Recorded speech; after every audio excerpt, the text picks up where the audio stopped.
결국 아이들이 시험장에서 영어를 잘하려면 안녕하세요. 대치동 리아쌤입니다.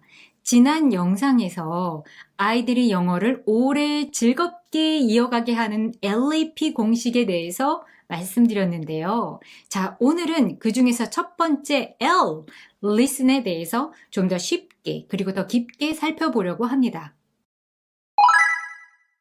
왜냐하면 최근에 고등학교 첫 모의고사가 있었는데요.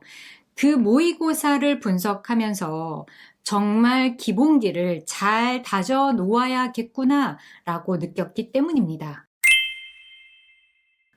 자, 일단 이것부터 말씀드려 볼게요. 3월 26일에 있었던 고등학교 첫 모의고사를 보면서 특별히 고3 영어 모의고사를 보면서 확실히 느낀 건 두 가지입니다.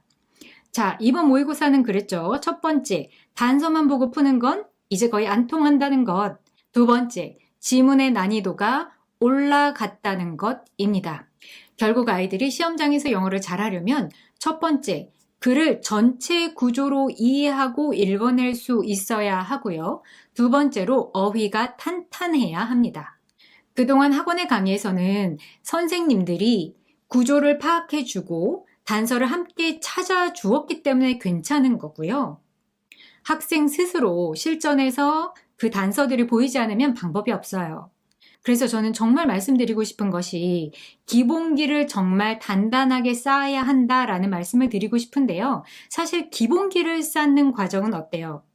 지루하고 단순하고 재미가 없을 수가 있습니다. 그런데 초등학생들은 어때요? 맞아요. 초등학생들도 좀 단순하고 지루하고 반복이 되는 이런 과정들을 통해서 기본기를 단단하게 쌓아가야 하는데요. 그걸 가능하게 해주는 방법, LAP 공식의 첫 번째, L, listen, 들어줘요입니다. 자, 아이들은요, 누군가가 진짜로 자기 이야기를 들어줄 때 스스로 조금씩 마음을 열고 자기만의 이유를 만들어 가죠. 들어주면 영어를 잘할 수 있어요? 하고 물을 수 있지만 마음이 안 움직이는 공부는 오래 못 갑니다. 혹시 결과가 좋다고 해도 과정이 너무 괴로우면 그건 결국 멈추게 되거든요. 그래서 우리가 잠깐 멈춰서 함께 방법을 찾는 겁니다. 네, LA Listen은요, 아이의 힘든 감정만 들어주는 건 아니고요. 즐거운 감정, 신나는 이야기, 아이가 좋아하는 것, 싫어하는 것까지 그 모든 것을 진심으로 들어주는 거예요. 그 속에서 아이가 무엇을 좋아하고 무엇에 끌리는지 단서들이 보이기 시작합니다. 그래서 L, listen이 먼저 있어야 다음 단계인 A, attach, 즉 아이가 좋아하는 것과 영어를 연결하는 작업이 자연스럽게 이루어질 수 있습니다. 자, 그럼 어떻게 들어줄 수 있을까요? 첫 번째, 아이의 말을 인정해 줍니다. 네, 감정일 수도 있고 사건, 생각, 의견 다양할 수 있겠죠. 그래서 저는 이렇게 봤어요. 아이가 영어 정말 싫어요. 지루해요. 이렇게 말하는 거예요. 그래서 저는 그럴 수 있어. 지루하겠다. 라고 아이의 말 그대로를 인정해 줬죠. 그랬더니 아이가 한마디 더 하는 거죠.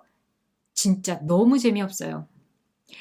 네, 잠시 저도 멈춘 후에 재미없게 느껴졌구나. 그럼 어떻게 하면 조금 나아질까? 이렇게 물어봐 주었습니다.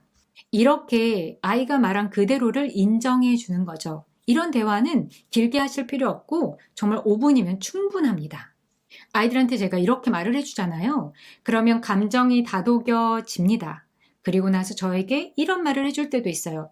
그럼 이따가 영어책 읽어주세요. 또는 그럼 간식 먹어도 돼요? 이렇게 저한테 묻기도 하더라고요.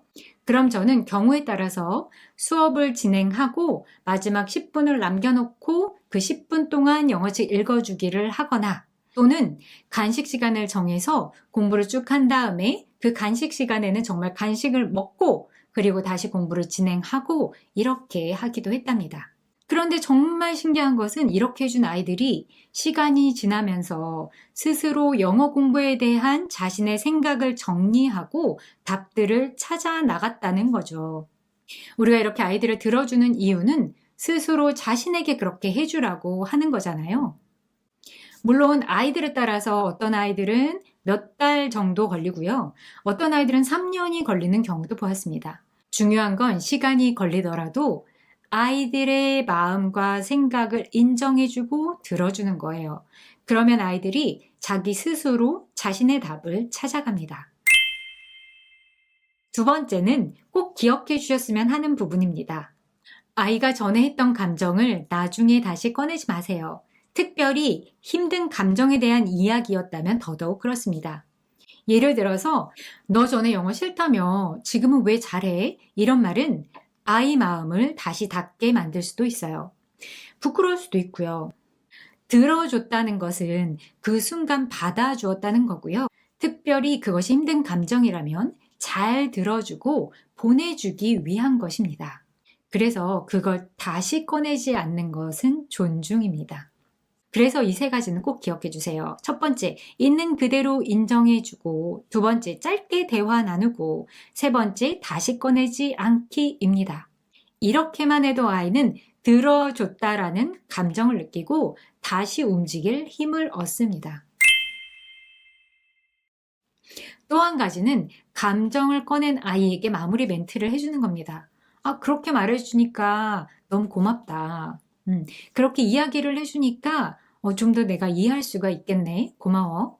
이렇게 해야 다음에도 아이가 자신의 마음을 꺼내어서 이야기할 수 있고요. 이것이 왜 중요하냐면 감정을 꺼내어서 이야기하는 거 어때요? 어른들도 굉장한 용기가 필요합니다. 네. 그런데 이렇게 어른들이 듣고 나서 따뜻하게 마무리를 해주면 내가 이렇게 이야기를 해도 괜찮은 거구나 라고 심리적으로 안정감을 느낍니다. 이러한 경험을 통해서 아이 스스로도 자신의 감정을 잘 알아주고 스스로 잘 다독이고 소화하는 방법도 배우게 되는 겁니다. 자, 이것이 바로 listen, 들어줘요의 핵심입니다. 단 결과를 바라고 듣는 게 아니라 아이의 마음에 잠시 머무는 거예요. 들어주는 것은 전략이 아니라 연결이고요. 우리가 이렇게 하는 이유는 너의 감정 자체가 틀리고 맞고가 아니라는 것을 알려주는 거예요. 아이들이 의외로 고등학교 가서 마음의 씨름을 참 많이 합니다. 고등학생들 뿐인가요? 사춘기가 시작되면서 아이들이 감정적으로 많은 것을 겪죠. 그런데 내 감정을 들어줄 줄 알면 스스로를 다독일 줄 알고 다독일 줄 알면 학습에도 엄청난 영향을 미친다는 것 기억하시기 바랍니다. 오늘 영상이 도움이 되셨다면 구독, 좋아요, 알림 설정 해주시고요. 아이들의 이야기 댓글로 많이 달아주시기 바랍니다. 다음 영상에서는 attach, 아이들이 좋아하는 것과 영어 공부를 어떻게 연결할지 방법과 다양한 자료들을 가지고 만나 뵙도록 하겠습니다. 감사합니다.